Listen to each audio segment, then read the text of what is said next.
Another of Hanoi's well-known craft villages is Phu Vinh, which is home to bamboo and rattan weaving. Like many of these craft villages, everyone is somehow connected to the trade, and women carrying masses of bamboo products walk down small paths through the village. They point me towards a family well known for their weaving prowess, so I can learn a bit more about the craft. The house is at the end of the village, and Mr. Tran Van To welcomes me inside, where his family is hard at work.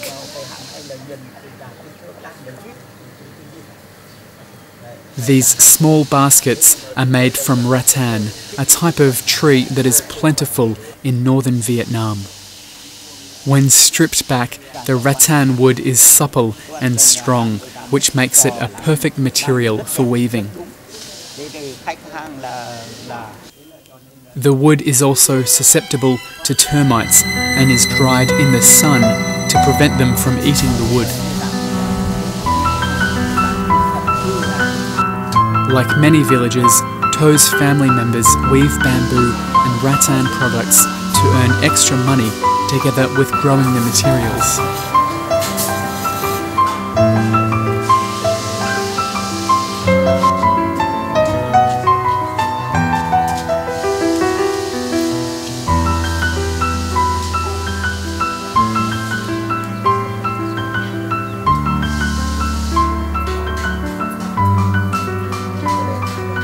To's son patiently shows me how to weave a simple pattern with rattan threads, but despite his guidance, my hands seem not to grasp this precise art.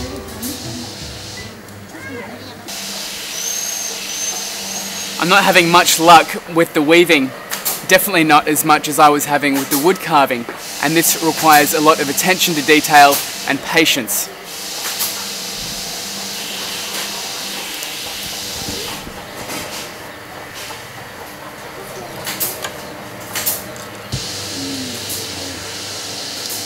Although To is 80 years old and has been weaving since he was a boy, he doesn't know exactly when or how the weaving trade began in the village. For generations, his family have passed on the knowledge and skills of rattan and bamboo weaving, and To's wife, children and the grandchildren have all learnt how to weave from a very young age. To tells me his family don't just create baskets and furniture, but can also weave pictures and other fine objects.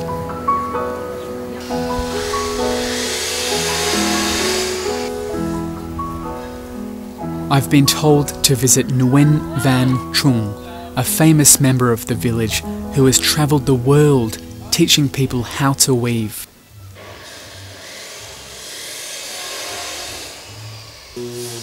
After suffering a disease that inhibited the use of his right leg at the age of 15, Chung decided to put his energy into using his hands to earn a living.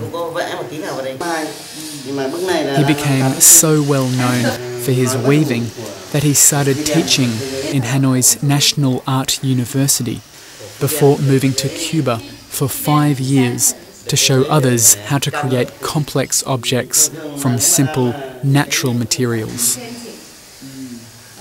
Before leaving Cuba, he wove a picture of Fidel Castro, which remains in the Cuban government's building.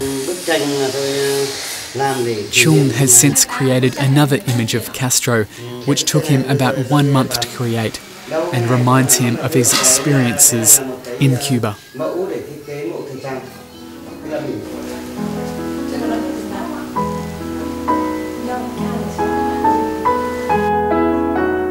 Phu Vinh village is also home to a company producing high-end woven products with a focus on unique design. The Viet Quang company produces lampshades that have won design awards around the world and are made from rattan and bamboo.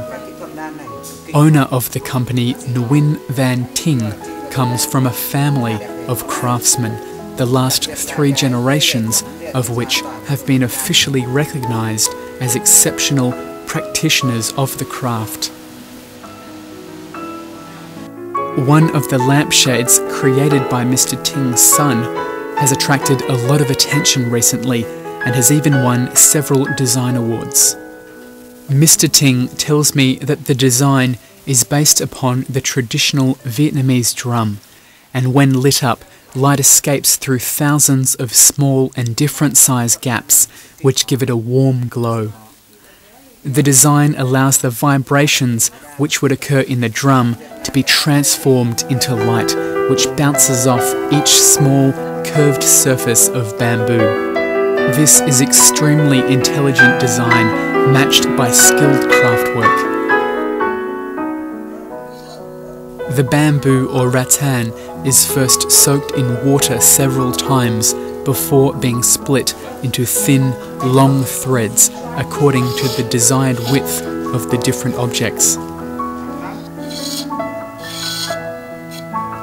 Mr. Ting's kindly offered to show me how the weavers work, and being part of the busy team is a great way to understand the lifestyles of the villagers who are dedicated to the craft. Holding each thread in the correct position is extremely important when preparing each strand to be woven. Despite Mr. Ting's direction, my clumsy efforts are a marked contrast to the automated, precise movements of the professionals around me. Preparing the bamboo to create these finely crafted objects is very important, and the knives, which are extremely sharp, must be held in the right position to take off only a fraction of bamboo.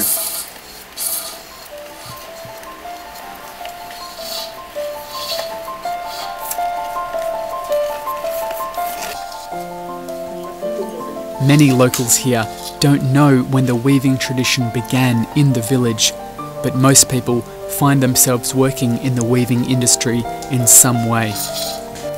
The weaving here is sophisticated and has built upon knowledge gained over generations. Here, entire families are dedicated to creating these fascinating objects, which are both practical and ornamental, and are an integral part of the local culture. Any visitors to the village will be amazed at the skill and dedication of the villagers in forging these woven creations, which are created with wholly natural materials.